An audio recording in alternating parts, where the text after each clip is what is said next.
Welcome to FDU Edcast, a podcast about teaching, learning, and educational justice. My name is Brian Mooney, and I'm an assistant professor of education in the San Martino School of Education at Fairleigh Dickinson University. As your host, I'll be facilitating conversations with all kinds of people, including teacher educators, scholars, authors, alumni, community members, and young people. Together, we'll explore the intersections of teaching, learning, social justice, and so much more. Let's jump into the conversation. Welcome to FDU Edcast, the first real official episode here in the School of Education at FDU. And we're so thrilled to have Dr. Khyati Joshi with us this afternoon recording this podcast. Just quickly, welcome. Hello, how are you? Oh, I'm great. It's so exciting to be here to do this. It's going to be great. And I'm so thrilled that you're our first official faculty member for us to spotlight. Thank you. We're going to jump into the conversation in a few. First, for those listeners out there, a little bit of information about Dr. Joshi.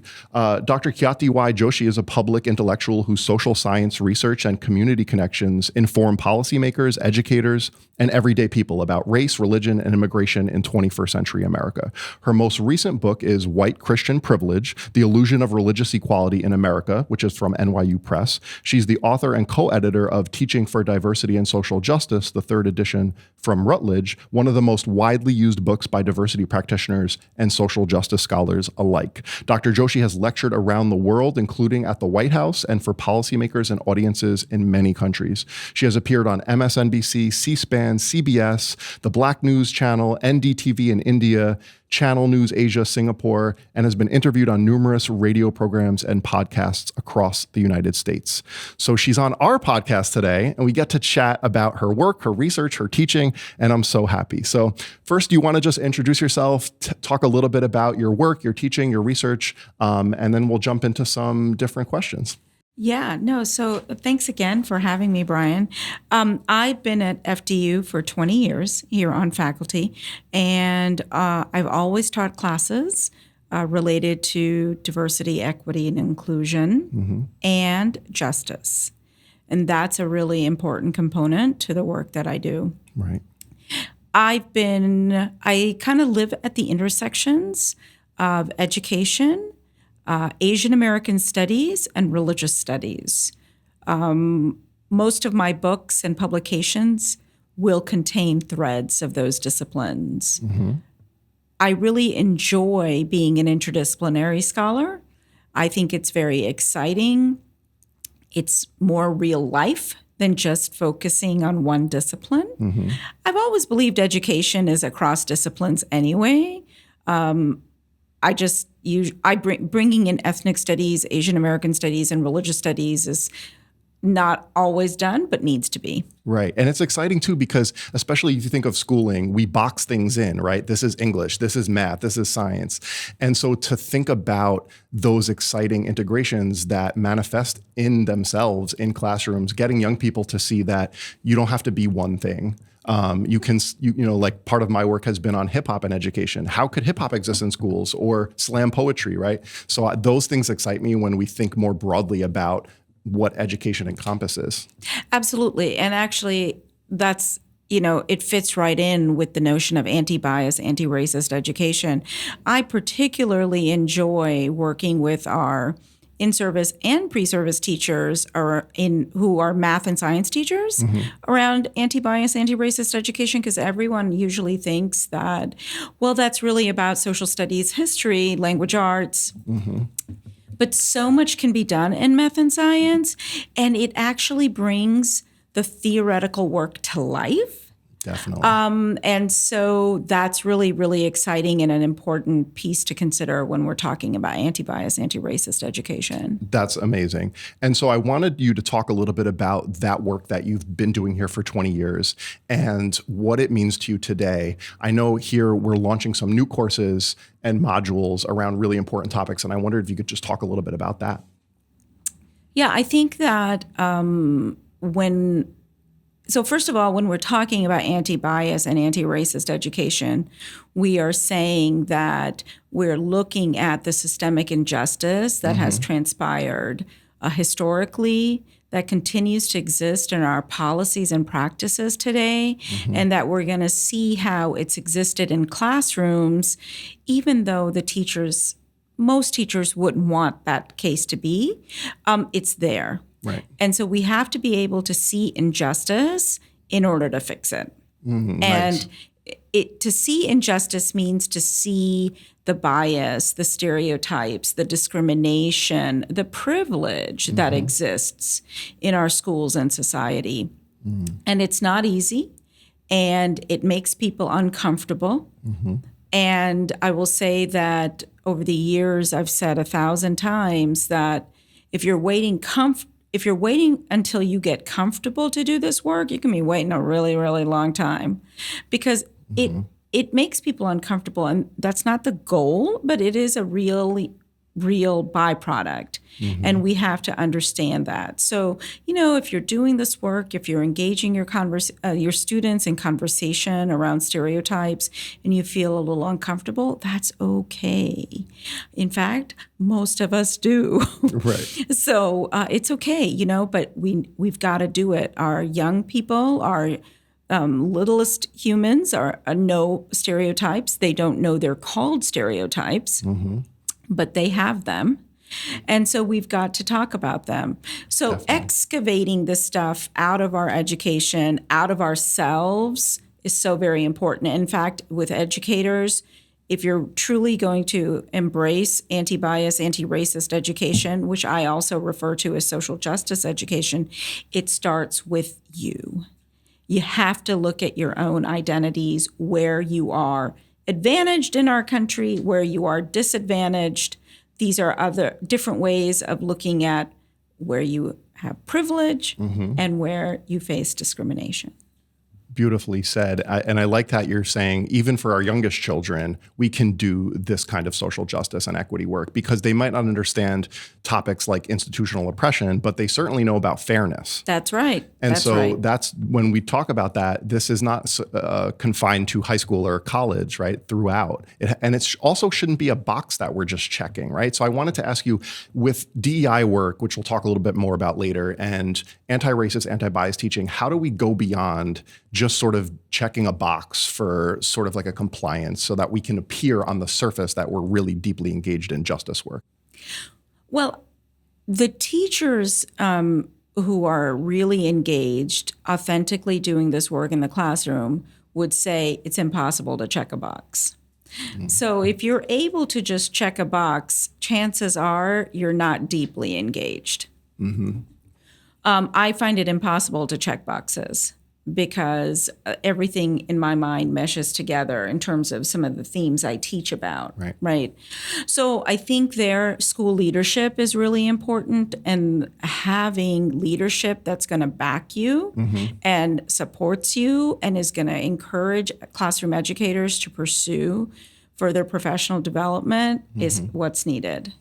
I will say the first 10 years I was teaching, I had so many students who would come back to me, our undergraduates who then got out and got jobs, would let me know, Professor Joshi, I kind of shut the door. And what they basically engaged in was covert multicultural education, covert anti-bias education, because they were scared what might happen. We're not necessarily in that age now, but we kind of are with the backlash that's happening against teaching African American history, against teaching real United States history. Definitely. And other things. So I think that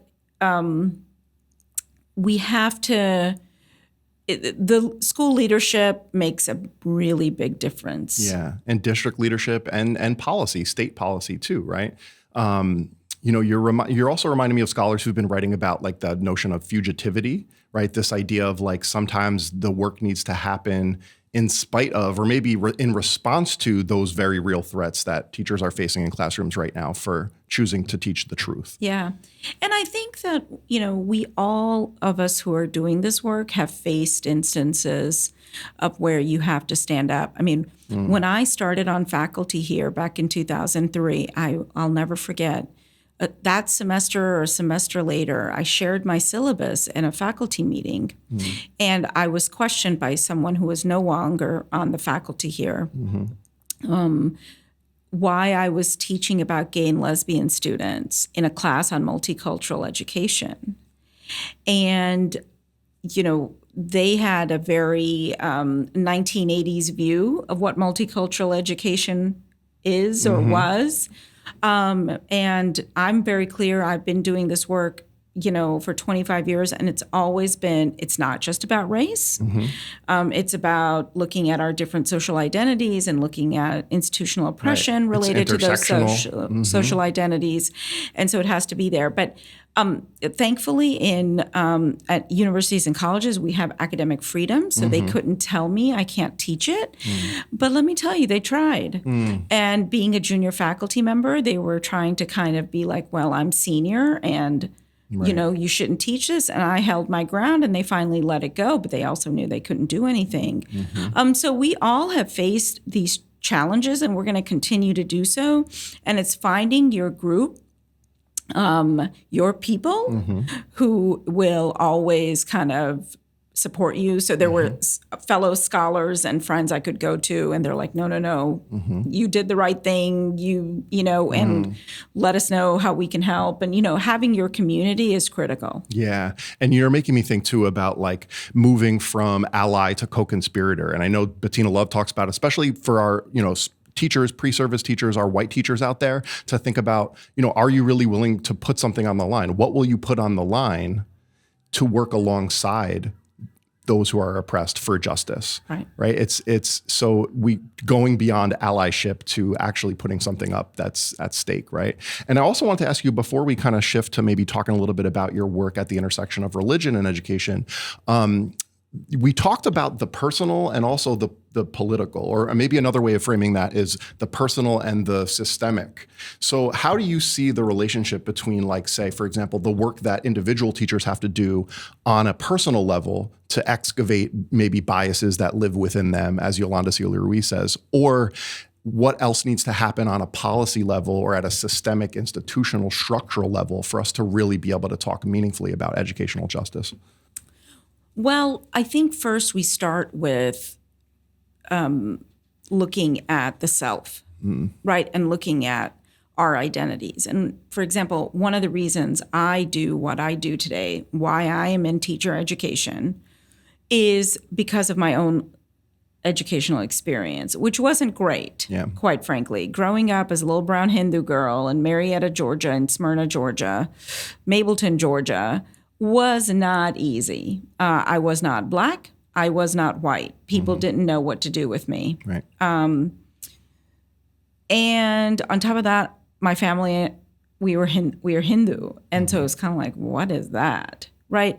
So I was in school many times. I didn't quite get the common language that was used, some phrases, and I'll get into that in a minute. So looking at that, looking at how are our schools structured? What are we teaching? What are the instructional materials that are being used? Because schools are a microcosm of society. And so then we can see the larger framework. So I'm going to actually tie this to religion, because again, it's why I do the work on race and religion in schools as well. So I went to an independent school. I will say it's one of the segregated academies.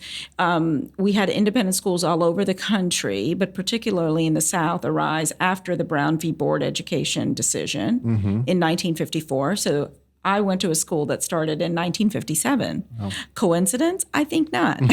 There's a reason, right? Because white families did not want to send their children to integrated schools. Right.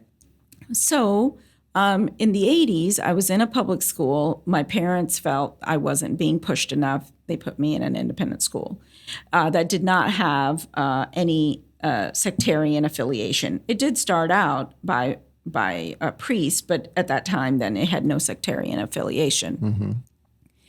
And it was really interesting because, for example, one day I was in English class, and I did not do well, Brian, in English. I don't understand Shakespeare to this day. I just didn't like it. Right. I struggled with writing, and having parents who are immigrants, they couldn't help me. They could help me with my Gujarati, but they could not help me with my English. In fact, I was often helping them with their English. And so I was sitting in English class one day, and we were learning about similes and metaphors. And the teacher said, blah, blah, blah, like the Good Samaritan. And then she used the story of the Good Samaritan to teach about similes and metaphors. Now, that is perfectly legal in an independent school. In fact, it's perfectly legal in a public school. The problem was this Hindu kid did not go to Sunday school to learn the story of the Good Samaritan. The problem that the English teacher, when she was using it, was not so much that she used it, was that she assumed that everybody knew what this meant. Had she just said and explained, oh, by the way, the story of the Good Samaritan is, then we'd be fine. Yeah, well, it's the assumption, right, and it's the white European literary canon that is embedded with tons of biblical allusions. So when, as former high school English teacher, when I would teach about that, there's no way around that. But how do we decouple it as the norm, right? It's the mythical norm of this is standard, everyone should know this. There's children who don't know that, right? So it's also a disruption, I think, of what the norm is and how it makes its way into curriculum and instruction. Yeah. And so that's just one specific example, right, that I can give you. But how did this kind of mimic what was going on in larger society? I mean, I grew up in Cobb County, Georgia. Mega churches abound. And I was frequently passing the church marquee boards on the way to school about, Jesus saves and all this stuff. And at school, sometimes I would hear, well, you're not, since you don't accept Christ, you're damned to hell. By the way, do you want to have lunch together? Like it was all said in one sentence, And so frankly, when I got to my undergraduate college, I went to Emory University in Atlanta. By the time I got there, the only thing I knew about Christianity was that I was damned to hell because I had not accepted Jesus Christ as my Lord and personal Savior, right? It was when I took a class on the life of Jesus as a religion major that I was like, I don't know if Jesus would be okay with everything people have been telling me about, Right. So I was fascinated with religion, but I could see these inconsistencies. And then I could see as I got into graduate school, well, we're talking about race and we talk about white privilege, but there's definitely something going on around religion. And I think I was one of the first people out there to put out the phrase Christian privilege because I wrote about it back in 2001. Yeah. And so, but we can see how Christianity is normative in our schools. I mean, you just talked about it in terms of being an English teacher, but the way our calendar is organized, the way who gets days off, who doesn't, and when I bring up the issue of days off, the first place people go is, well, are you saying that we need to give a day off for every kid's religion? Right. And I said, we need to think about who's in our schools. Definitely. And start there. Definitely. Yeah, and reckon with the violent history of what Columbus Day represents, for example, right? And I know some school districts are honoring Indigenous Peoples Day, and that's a start for sure. But this definitely speaks to a wider issue of importance around white Christian privilege, how it exists in school policies, district policies, curriculum and instruction, the pedagogy of teachers, their individual thinking about the assumptions they're making about who's in front of them. Right? Yeah. We had a student teacher here about probably 2012, 2013, who was taking my class on equity and justice. And she came up to me and she said, Professor Joshi, I need to talk to you. And I said, yeah. She's like, my cooperating teacher is having all the fourth graders write letters to Santa Claus through the Macy's program. Macy's had that program like maybe it was a little later. I don't remember exactly. She's like, that's not okay, is it? I said, no. I said, it's a matter of time till somebody will sue that school district. For sure. I said, but I'm not interested in the legal piece. What is it doing to the students in the classroom who, A, don't believe in Santa Claus because they're not Christian? there are also many religions that don't have an issue with Santa Claus. So the kids might believe it, so there's no problem. But there are many for whom that's a big problem. Yeah. And so, teachers need to know, and sometimes teachers, especially around if we're bringing up Indigenous Peoples Day, Thanksgiving, teachers, elementary school teachers, go back to what they did. That's right. And it's like that old saying of we teach how we were taught. Yeah, and they love, doing certain things. It's very traditional. But we're going to have to change some of those things. We're really going to have to rethink it. And when we're addressing Indigenous Peoples Day, I was just having this conversation with my class the other day because we need to think about why is there uproar against recognizing Indigenous Peoples Day, right? Well, Italian and Italian Americans feel dissed, right? So we have to understand that. So is there a way to honor Italian and Italian Americans in this country while also recognizing the harm that was done by Columbus? Yes. Right. And so I think that what happens is people hear, we need to recognize Indigenous Peoples Day and not Columbus. And then there's all this that goes with that, where people feel now, well, wait a minute, you're taking away my big day of celebrating tradition and heritage. But there's a lot more to Italian culture and heritage than Columbus. Right. And it's also speaking to the backlash against taking down monuments of people who, were slaveholders, for example. It's pulling at this national consciousness and it's white supremacy, if we're going to really name it, that, we hear this refrain of, well, we're changing our national identity or history. And so I wonder how you respond to those sorts of, that kind of thinking. Well, it's easy to have that response when you've been taught misinformation, right? And so when we don't understand that Congress in 1819 passed the Civilization Act of 1819 that basically gave Christian missionary organizations federal dollars to civilize, i.e. convert, Native Americans. Right. It's like the Carlisle schools. We have a whole history of that. Yeah, all the boarding schools. And I never learned about that in school. Right. And this was an act by Congress, right? So there are so many historical moments that if we had learned about, you might not have that response that you are erasing who we are. In fact, we are trying to. I believe that doing the work that I do, teaching the classes that I teach, writing the books that I read are the most patriotic things I can do because I believe that it is about building a more perfect union. Yes, and it echoes what Nicole Hannah-Jones said in the 1619 Project.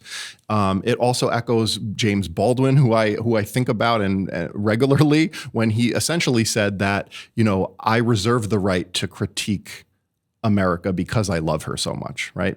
And that's a reframing that I think is really important, right? That to critique something, whether it was Kaepernick taking a knee in the NFL, right?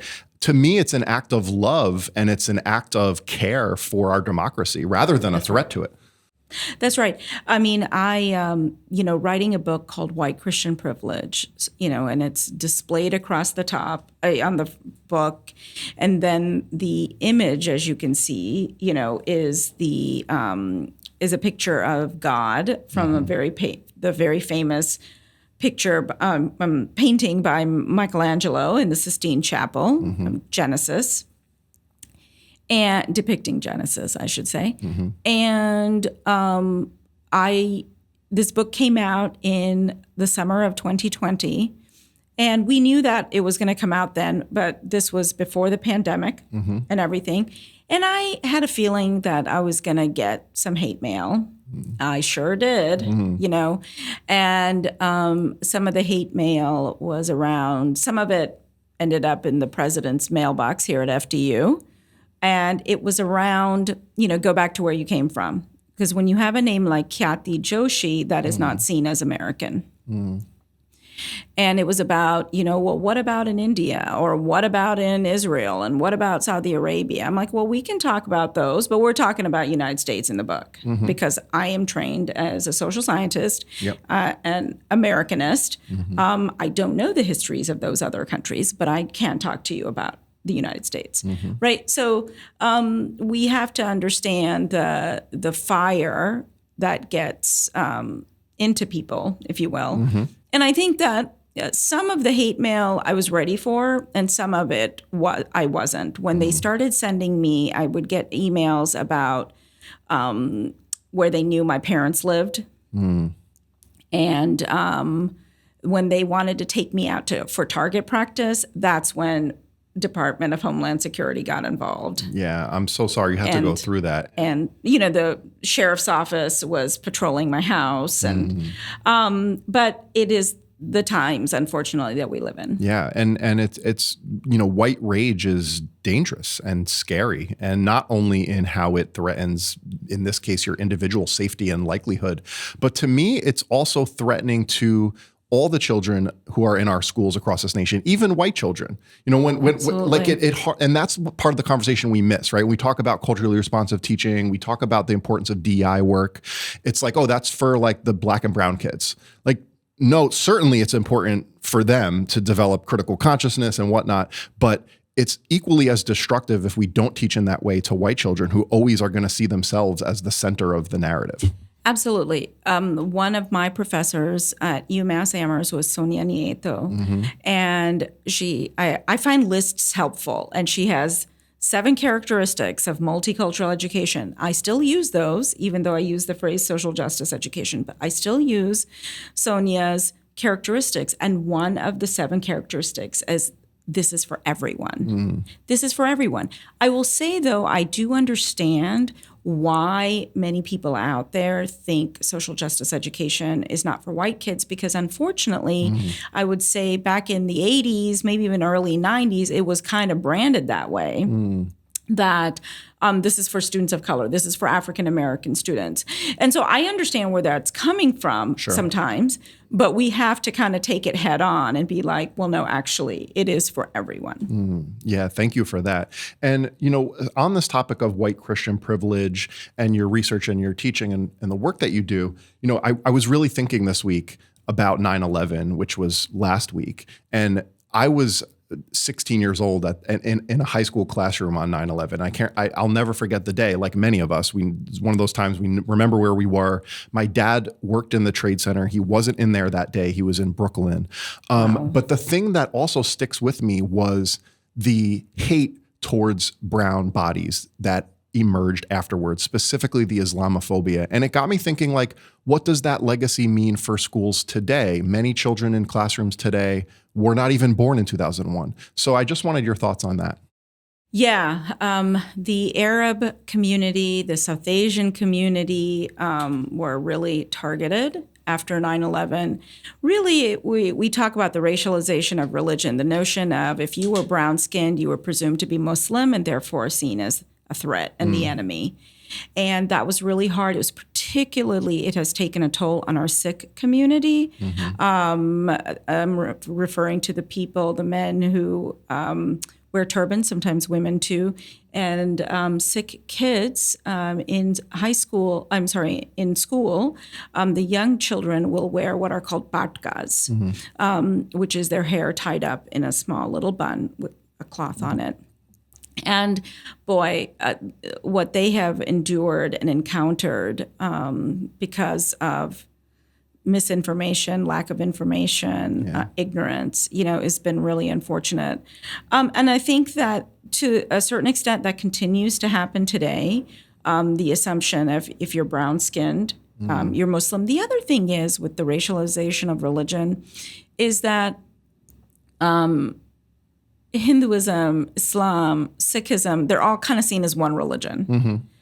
Because we don't teach about religion in schools, which, by the way, we can under the Constitution. People think we can't, but we can. And I'll say more about that in a second.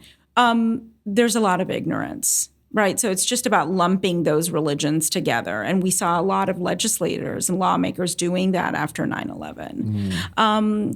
in the 1950s and 60s, there were a couple of major Supreme Court cases that took prayer and Bible reading out of schools.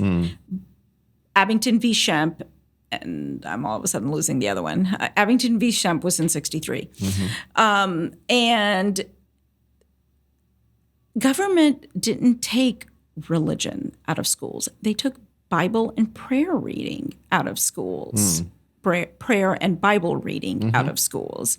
But it got understood as religion was taken out of schools.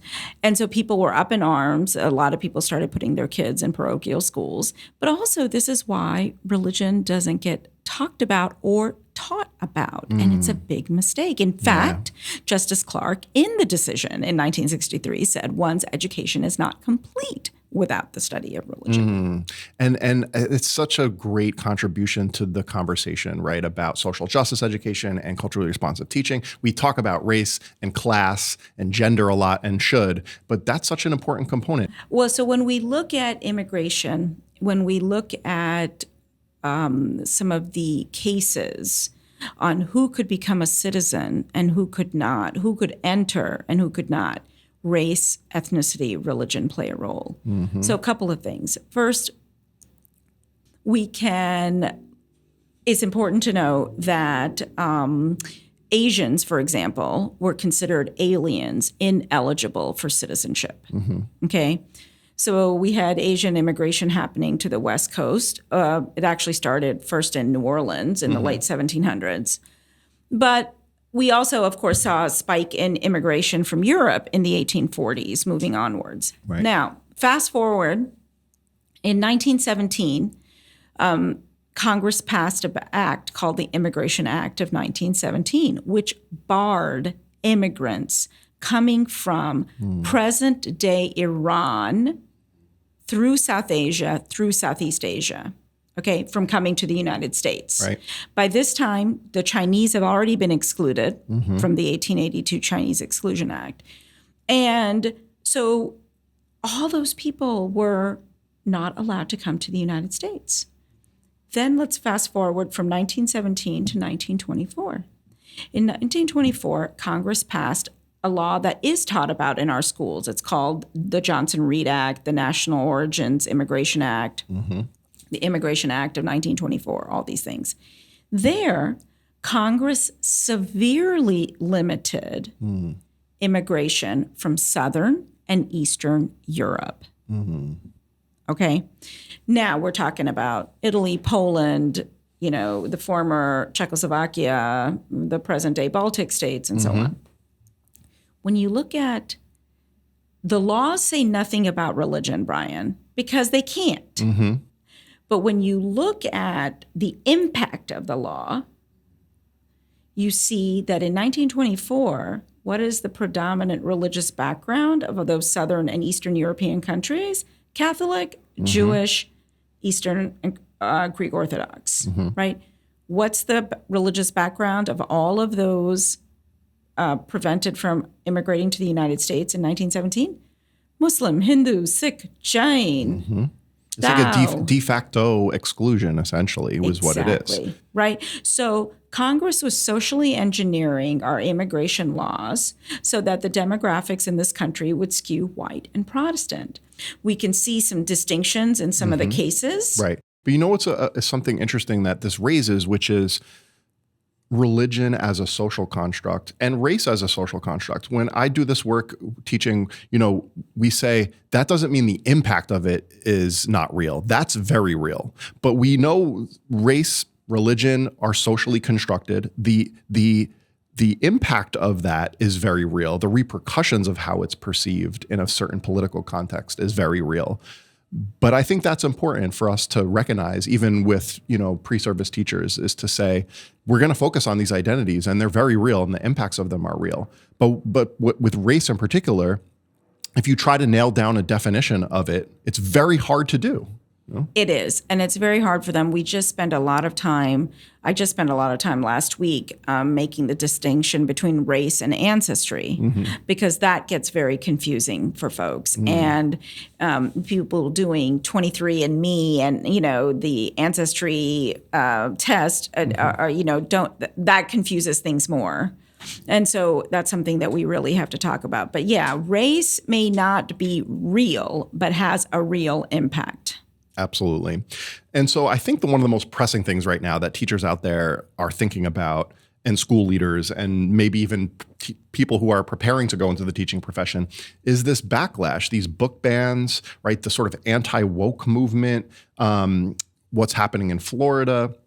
You wrote a piece called "The Battle Over CRT is a Manufactured Crisis. Here's why we still have to fight it." So I wonder if we can put that into context for teachers, educators, others who are listening, and to think about, well, how do teachers move forward? So one thing is that if a parent or someone asks you, well, are you teaching critical race theory? Are you, are you teaching critical race theory? I would not engage. Your job is not to prove what is critical race theory or not. I mean, if I'm feeling cheeky, what I want you to say is, well, your son or daughter must be in law school then, or perhaps in advanced undergraduate courses, because that's where critical race theory is taught, right? That's a cheeky answer. Yeah. But an accurate one, right? Absolutely accurate, right? The thing is, what is happening in our schools is racial literacy. So I've been advising all my pre-service and in-service teachers for a few years. If someone asks you, are you teaching critical race theory? You say, we are advocating for racial literacy. And that means that we want students to know about their own identities. We want students to understand how race operates in our society and how race has always operated, and talk about things like that. So don't engage. You don't, but it is a tactic for those who don't want the focus on equity and justice. That's right. To wear us down. That's right. I also say, ask them, what do you think critical race theory is, so that you can try to make sure you're on the same page.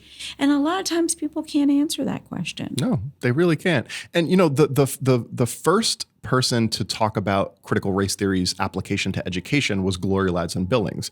She recently came out and said, this was never intended for K-12 classroom teachers. As you said, it's a framework that's useful for graduate students, doctoral students, legal school scholars who are trying to come up with a theoretical frame for looking at phenomena. And ultimately, it's about explaining racial disparity. That's what it does. Well, the way I explain it to my students is two things. Number one, there's the letter of the law, and then there's the impact.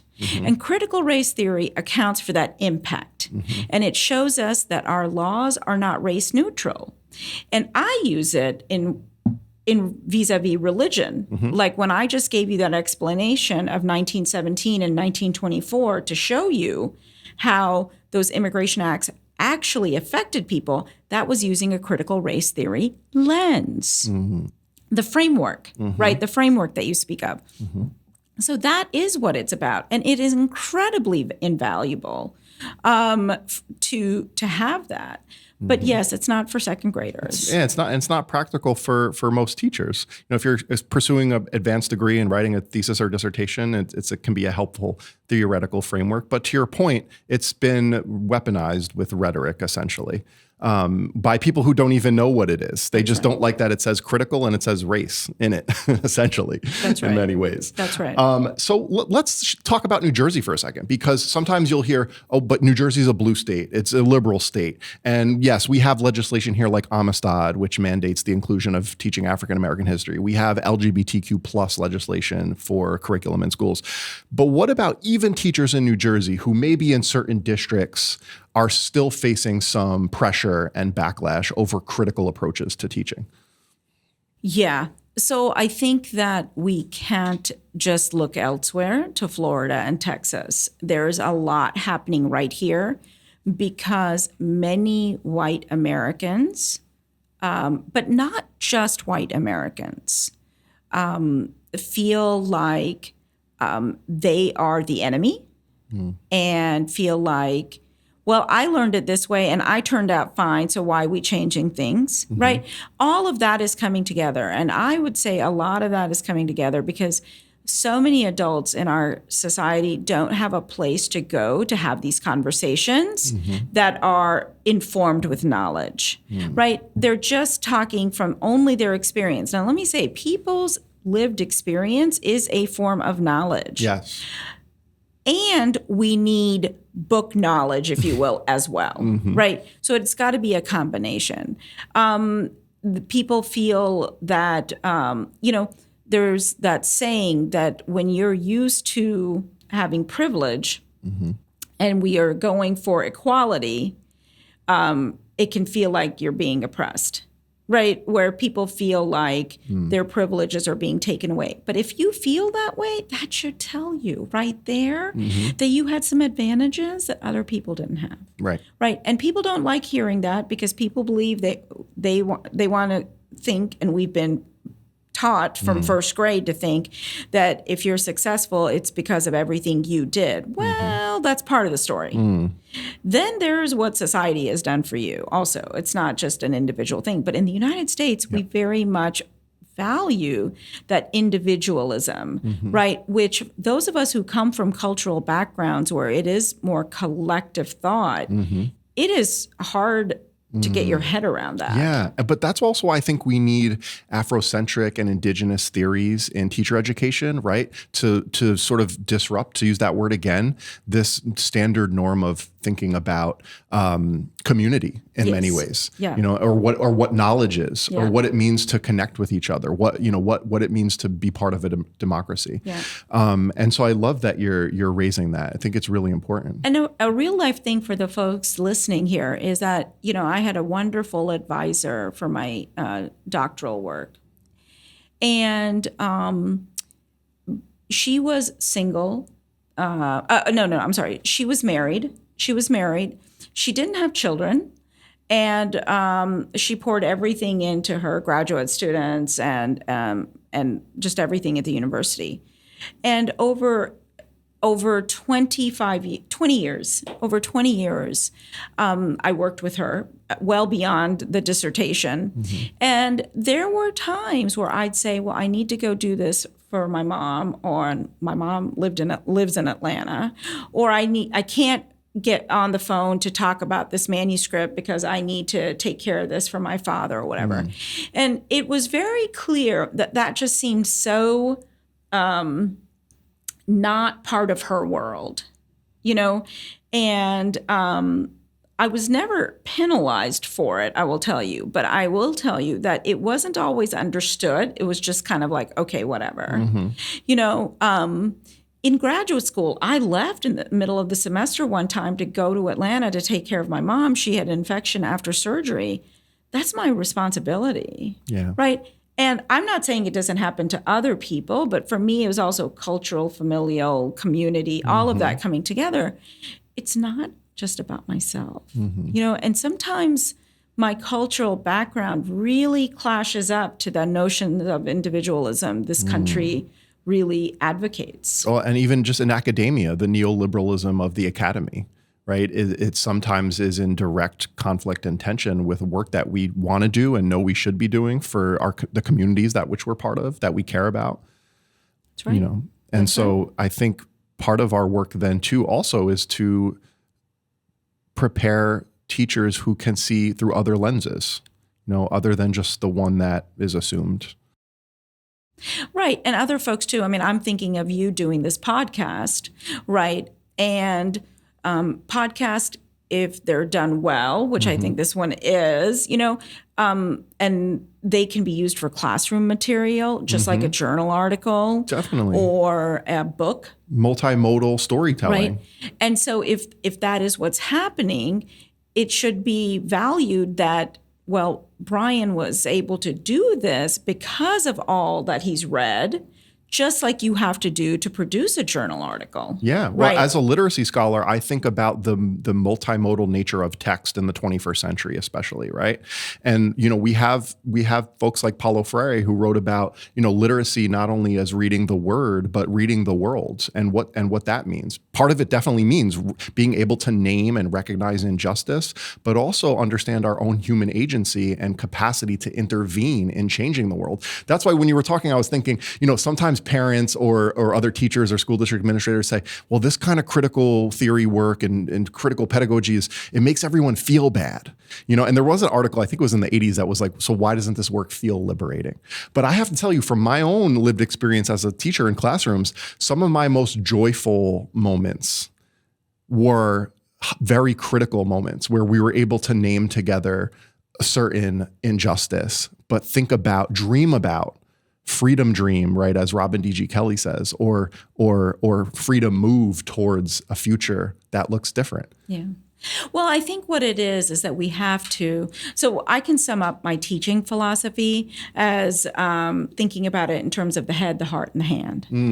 And the head is having the knowledge, right? Both recognizing the lived experience, but also having the intellectual heft to have the conversations. The heart, a lot of people say, oh, the heart is about caring. Yes, and it is about recognizing the affective component of learning this material. Nice. So it's important to understand that, learning about Plessy, learning about Dred Scott, learning about the Ozawa and Thind cases in 1922 and 1923, it's going to make you mad. It might make you sad. It might make you angry. That's part of the learning, right? But we don't name those feelings as they come up. And then the hand is about taking action, which when I'm working with educators, their teaching is the action part, right? So really the head, heart, and hand encompasses my teaching philosophy. Yeah, I love it. There's a scholar, Elena Eagleshield, talks about doing heart work in education, right? And how it can sustain our life ways. And those are indigenous, concepts that have, for me as not an indigenous person, but has shaped the way I think about pedagogy and teaching and learning. So I'd love our listeners to just think about, how are you bringing your heart into the work you do, whether that's as a classroom teacher and administrator, because I think we're taught in many ways to separate the heart, those three parts, right? Where they exist in vacuums, compartmentalized. Yes. And if we could recognize that there's going to be feelings that come up when you're in third grade, if you're a third grade teacher and you're teaching about enslaved people, then, sometimes teachers say, oh, I don't want to teach about it because the kids will feel bad. Well, that's just part of the process, right? Which means that we as teacher educators need to prep them for that, right? We've got to prep them that when they are feeling sad, when you are feeling it, that's part of the educational process. You are not doing something wrong. Yeah. It reminds me also of the book, The Body Keeps the Score, about how trauma can live in our bodies, right? Not just in our minds or our hearts. And I think healing can too, in many ways, is what that book argues for. And I love for teachers to think about that. I want to shift to talking a little bit about DEI, which is sort of a buzz phrase and, not only in education, but for corporations. And we've had some conversations before thinking about the superficial approaches to DEI, the co-opting of it. And, Bettina Love, who I love and want to shout her out for her new book, Punished for Dreaming, she opens this chapter called The Trap of Diversity, Equity, and Inclusion, with a quote by Saidiya Hartman. And it goes like this, and I wonder if we can respond to it. The possessive investment in whiteness can't be rectified by learning how to be more anti-racist. It requires a radical divestment in the project of whiteness and a redistribution of whiteness and resources. It requires abolition, the abolition of the carceral world, the abolition of capitalism. Yeah. I know, right? There's a lot there. There's a lot there. I mean, so listen, as someone who's been doing this work really since about 1995, I can trace it back to then. When the murder of George Floyd happened on May 27th of 2020, and everything started exploding that summer. I had a lot of feelings, and some of them were in the great, I'm so glad everyone's paying attention. I was getting inquiries right and left. Can you explain this? Can you do this? What was really gratifying is I heard from so many former students that, Professor Joshi, thank you so much, because you're the one who exposed me to this concept of white privilege, 12 years ago, 15 years ago. And because of that, I know and I understand and I've continued to learn. So that was really great that it kind of, I heard from students and that people were saying, okay, we need to learn about this. We need to do something. And the other half of me was like, where y'all been? Right. Where have you been? Right. Because there have been people out there doing this work for a very long time, for a very long time. And in fact, people have been fighting for liberation since the people first came here who weren't supposed to necessarily be here. So this is not a new thing. Right. But okay, great that you're paying attention now, right? And so all of these, whether it was corporations or universities, said we need to have a DEI office, we need to have a chief diversity officer, we needed to do all this. And even back then, Brian, I was like, I'm not sure about this. I'm not sure about this. And I was saying that to myself because I felt like people were just reacting to the moment and not necessarily taking into account all that needs to be done, and that how you need to have so many different threads come together. I do think there's a very important role for a chief diversity officer or the equivalent thereof in organizations to pull things together. But you've got to have policy and changes across the board, right? And people were given these positions, but were not then allowed to have the power to make those changes. And when in fact, sometimes those in this position said what needed to be said, we are now seeing the ramifications over the last 6-8 months of people being fired. Right. Or leaving because they're exasperated. Because they have been running into a brick wall for a year and a half. In Bettina's new book, that's exactly what she documents in that chapter. She's interviewing people who are DI officers, and just really heartbreaking to hear the powerlessness that they felt in those roles, when the institution's saying one thing about their priorities, and then the lack of power to be able to use resources that are not available. Right. So let me also say that there have been people put in these positions who had no business being there because they didn't have the skills, the background.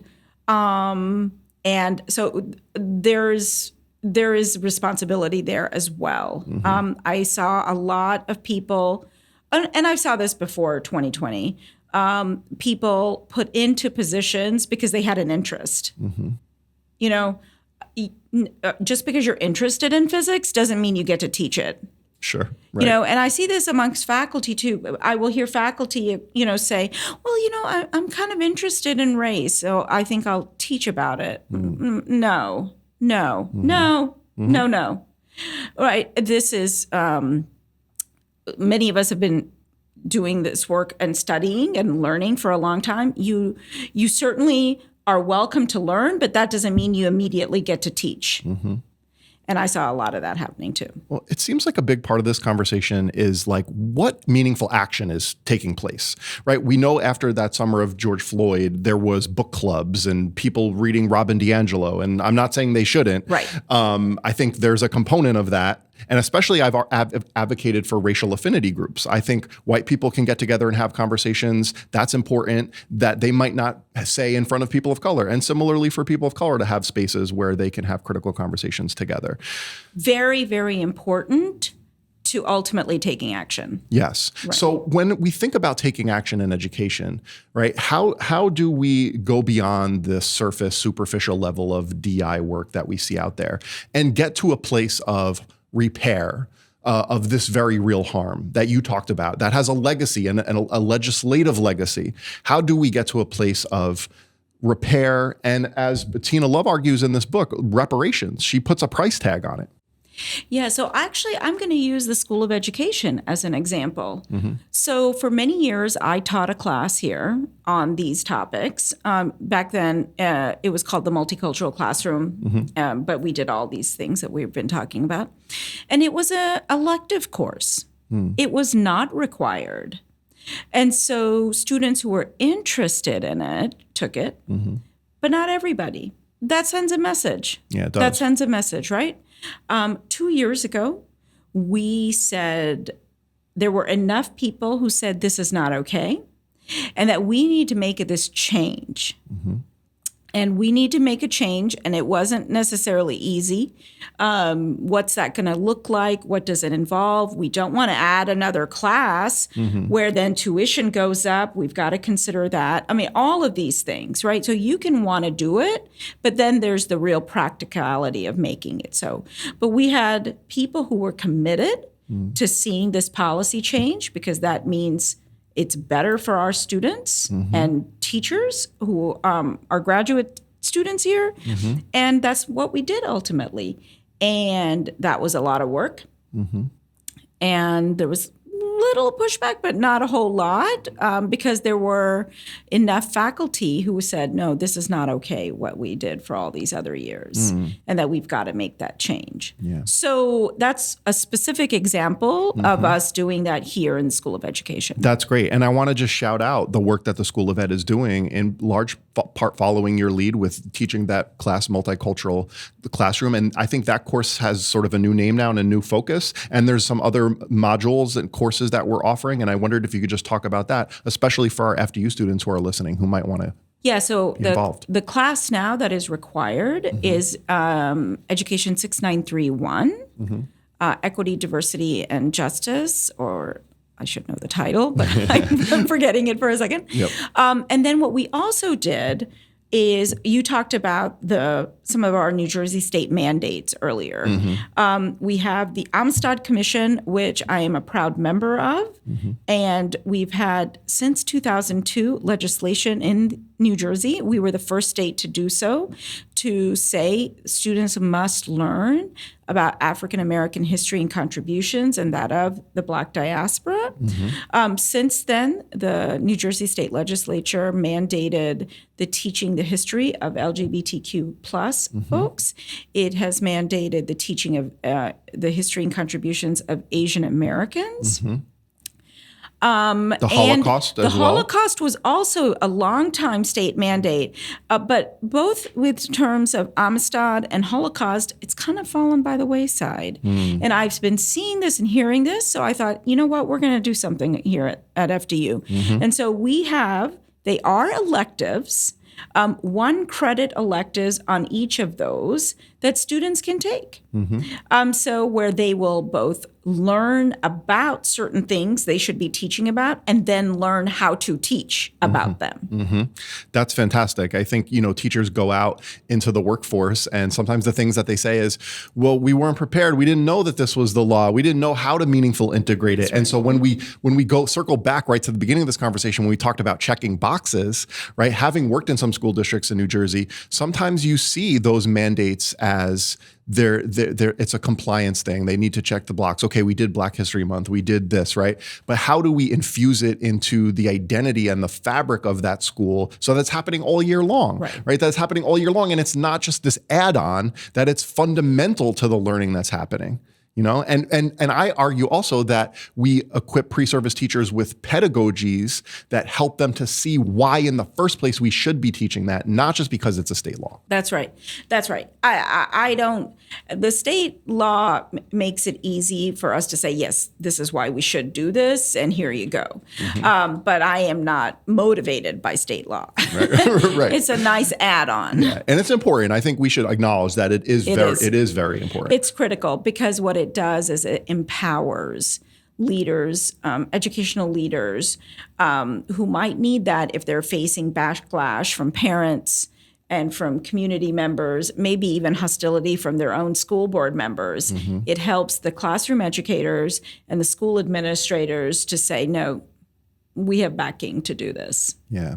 And speaking particularly about the Amistad Commission and that work, they have a number of resources online that are helpful for teachers who are looking, to incorporate materials to teach about that, who maybe weren't prepared as well as they could be to teach African American history. Yeah, and actually, I think the old website was taken down because the new website should be up anytime now. That's good to know. Yeah. And I think there's also materials for LGBTQ curriculum. I know Garden State Equality was an organization piloting some curriculum in some high schools and some other schools around the state. That's right. They've got some curriculum, and then you can go to Teaching Asian American Stories. If you Google that, you'll get some resources put out by different organizations around the country that help with the teaching of Asian American histories and contributions. That's incredible. Happy that we're able to leave some listeners with some resources to go and read on and check on. We'll also try to include some links in the description of the episodes, wherever you're able to listen and find us. I want to thank you so much for coming, Khyati, Dr. Joshi. We're so thrilled to have you on as a guest. It was so much fun. Yeah, we got to give you some applause. Thank you.